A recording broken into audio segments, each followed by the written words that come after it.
Hello दोस्तों, नमस्ते नमस्कार। मैं हूं आपका गौरव कुमार। जैसा कि आज हमारा टॉपिक है सेक्शन 498A। जैसा कि आप जानते हो, भारतीय दंड संहिता 1860 के अनुसार ऐसा बताया गया था कि एक सेक्शन 498 बनाई गई, जिसके अंदर ऐसा बताया गया था कि सेक्शन 498 हमारी किससे संबंधित है? दहेज प्रताड़ना से, यानी डाउरी वायलेंस से। डायरी वायलेंस वगैरह आप लोग जानते हो, एक सामाजिक कुप्रथा है जो समाज में पुराने समय से चली आ रही है। ऐसा बताते थे कि पुराने समय में जो राजा महाराजा अपनी बेटियों की शादी करते थे ना, तो उन्हें एक तरीके से दहेज के रूप में अपनी गिफ्ट, एक तरीके से गिफ्ट के तौर पर अपनी बेटी को एक तरीके से क्या कहते हैं, दहेज देते थे। और वही एक तरीके से पुरानी सामाजिक प्रथा एक तरीके से बनती चली आई, जिसमें हर एक बाप अपनी बेटी की इच्छा पूरी करने के लिए, या कह सकते हो अपनी बेटी को भेंट देने के लिए, एक लाइफ की हर एक तरीके की सुख देने के लिए उसे एज अ गिफ्ट क्या देता है? डाउरी देता है, जिसे हम लोग दहेज के रूप में जानना शुरू किया।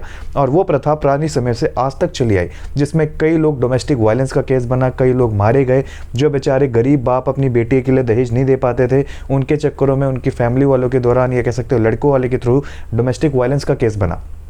ये चीज़ें हमारे सेक्शन के अंदर जोड़ी गई 498 में।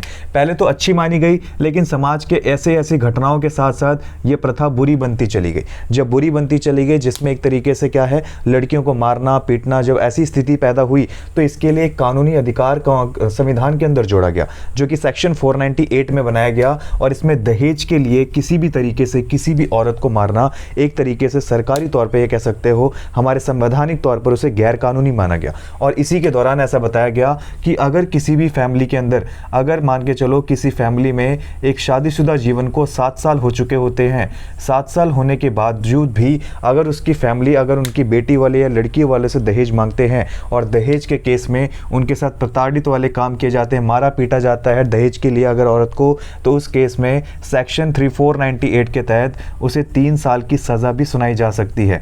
इवन ससुराल वालों को भी सुनाई जा सकती है, इवन उस लड़के को भी 3 साल की सज़ा हो सकती है। अगर इन केस, अगर डाउरी के केस में मारते मारते गलती से उसकी वाइफ की डेथ हो जाती है, तो उसके ऊपर सेक्शन 304A का चार्ज लगता है, जिसके दौरान उसको एक तरीके से लाइफ इम्प्रिजमेंट भी की सज़ा हो सकती है, और साथ ही साथ उसे पूरी तरीके से कह सकते हो जेल के अंदर बंद भी रहना हो सकता है। और हो सकता है कि जाने वाली कंडीशंस के अंदर उसके ऊपर कई तरीके से मुद्दे उठें। तो ऐसे इंटरेस्टिंग फैक्ट को जानने के लिए मेरे चैनल के साथ बने रहें। ओके जी, धन्यवाद।